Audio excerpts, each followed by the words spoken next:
Hello friend, welcome to my channel. और finally GST की जो दरें हैं, जो नई दरें हैं, वो 22 सितंबर से लागू हो जाएगी। ये कंफर्मेशन आ चुका है और ये ऑफिशियल कंफर्मेशन है कि 22 सितंबर से आपको नई दरें लागू हो जाएंगी। और इसमें जो स्लैब है वो दो स्लैब रखा गया, एक 5% और दूसरा 18%। और बहुत से ऐसे प्रोडक्ट है जो 0% के भी स्लैब में आया है, जो पहले 12% या 5% के स्लैब में था, तो वो अब 0%। तो पहले हम लोग 0% से स्टार्ट करते कि 0% में क्या क्या आया हुआ। आपका दूध, छेना, पनीर, पिज्जा, ब्रेड, रोटी, पराठा को अब 0 जीएसटी स्लैब में डाला गया है। इन पर कोई जीएसटी नहीं लगेगा। इसके अलावा एक बड़ी राहत देते हुए इंडिविजुअल इंश्योरेंस पॉलिसी पर लगने वाले जीएसटी को खत्म करते हुए 0 कर दिया गया। मतलब पहले जो भी पॉलिसी लगते थे, जैसे 20,000 का पॉलिसी था, उस पर 18% यानी लगभग 3600 का जो जीएसटी देना रहता था, तो अब वो 3600 रुपया नहीं देना होगा। बट अब इसे ये देखना है कि कंपनी से किस तरह कॉम्पनसेट करती है, क्योंकि जीएसटी से कंपनी को भी फायदा होता था। वो भी सरकार से पैसे ये करती थी। तो इस पे देखते हैं कि फाइनली इस पे कितना रिबेट कंपनी की तरफ से मिलता है। जो जिनके पास जो हेल्थ इंश्योरेंस होंगे, वो अगर रिन्यू वगैरह कराते हैं तो उस पे क्या इनको कंपनी किस तरह रिबेट देती है, वो देखने की चीज है।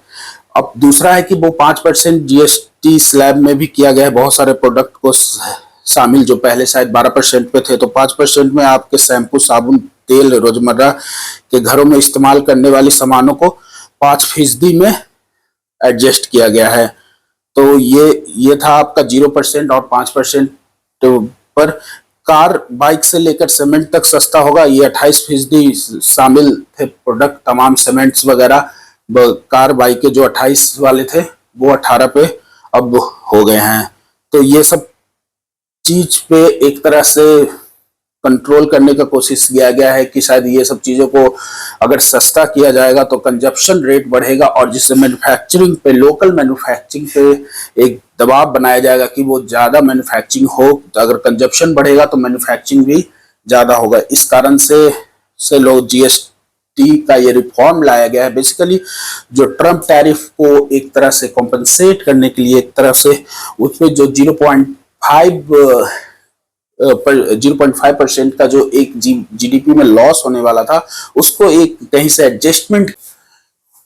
तो एक बार हम लोग मार्केट का भी डिस्कस कर लेते कि आखिर ये जो रिफॉर्म हुआ, एक फाइनली जो रिफॉर्म आ चुका है, हम लोग के बीच में एक रेट लिस्ट आ चुका है, तो इससे मार्केट का क्या आउटलुक होगा। 4 सितंबर को निफ्टी 25,000 के पार जाएगा कि नहीं, जीएसटी रिफॉर्म तय करेगा। तो अब तो फाइनली आ चुका है, तो लेट्स सी, हम लोग देखते हैं कि 25,000 के ऊपर जाता है कि नहीं। बट कुछ ट्रिगर्स देखते हैं कि शायद ये बड़ा ट्रिगर्स बन सकता है कि नहीं, उसके बारे में ही हम लोग डिस्कस करेंगे। एक बार बाजार बुधवार को मजबूती के साथ बंद हुआ। अब जीएसटी काउंसिल के फैसले पर जो गुरुवार को निफ्टी की 4% की संभावना तय करेगा या नहीं करेगा, इसके बारे में हम लोग डिस्कस करेंगे। शेयर बाजार मंगल को हल्की गिरावट दिखी, लेकिन बुधवार को तेजी का दौर वापस लौट आया। तो सत्र की शुरुआत में हल्की तेजी के साथ हुई, लेकिन दूसरे हाफ में लगातार खरीदारी देखने को मिला। इससे निफ्टी 24,700 के पार निकल गया। अंत में निफ्टी 24,715 पर दिन के ऊपरी स्तर पर बंद हुआ। निफ्टी पर क्या है एक्सपर्ट की राय, तो एक बार एक्सपर्ट की राय भी है, वो भी डिस्कस कर लेते। जीएसटी काउंसिल के फैसले निकट अवधि के लिए ट्रिगर बन सकते हैं। मतलब ये शॉर्ट टर्म है ट्रिगर, ऐसा नहीं है कि ये आपका इसके बाद मार्केट मतलब ऊपर ही जाएगा, ऐसा नहीं। ये शॉर्ट टर्म के लिए है ट्रिगर होगा। उसके बाद प्रॉफिट बुकिंग भी आएगी। अगर ये एक अच्छा ट्रिगर होता है, अगर ये 2500 के पार जाता है, तो ये इस पे प्रॉफिट बुकिंग भी आएगी। तो अभी शॉर्ट टर्म में जो ट्रेंड है वो पॉजिटिव है, क्योंकि इंडेक्स अपने 5 डे ईएमए 24,648 के ऊपर बंद हुआ है। अगर निफ्टी 20 डीएमए 24,735 और 50 डीएमए 24,793 के ऊपर मजबूती से निकलता है, तो इंडेक्स में बुलिश मोमेंटम लौट सकता है और सपोर्ट लेवल 24,500 पर खिसक जाएगा।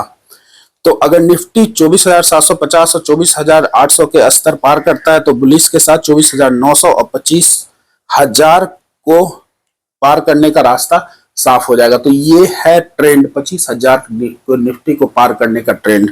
जो मैंने डिस्कस किया। निचले स्तर पे 24,500 का स्तर तत्काल सपोर्ट है, जबकि 24,400 24,350 का जोन क्रिटिकल सपोर्ट जोन बना हुआ है। निफ्टी बैंक का क्या हाल होगा वो भी डिस्कस कर लेते हैं। निफ्टी बैंक बुधवार को 407 अंक की तेजी के साथ 54,068 पे बंद हुआ। अगर बैंक निफ्टी मंगलवार के हाई सपोर्ट 54,160 को पार करता है तो 54,800 और 55,000 के अहम ब्रेकडाउन जोन की ओर बढ़ता संभव है। हालांकि ब्रोकरेज के अनुमान है कि निफ्टी बैंक फिलहाल 53,300 और 55,000 के रेंज में कंसोलिडेट करेगा।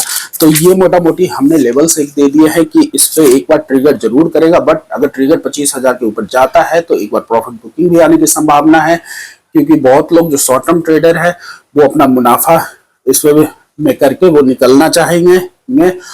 स्टॉक स्पेसिफिक में मोमेंटम बना रहेगा कि कौन से स्टॉक्स में जो जीएसटी से रिलेटेड हैं उसमें एक तेजी बनी रहेगी। तो इस पे अभी है कि शॉर्ट टर्म में पैसे बनाए जा सकते हैं, और कुछ जो जीएसटी से रिलेटेड जो कंजम्पशन से रिलेटेड है उसमें स्कैटर वे में लॉन्ग टर्म में पैसे बनाए जा सकते हैं। अभी टैरिफ का मार्केट में दबाव बना रहेगा। जीएसटी रिफॉर्म एक शॉर्ट टर्म के लिए मार्केट के लिए बहुत हेल्पफुल है, बट लेकिन जब तक टैरिफ में एक कॉम्पनसेट नहीं होता, नेगोशिएशन नहीं बनता है, मार्केट वोलेटिलिटी रहेगी। Thanks for joining.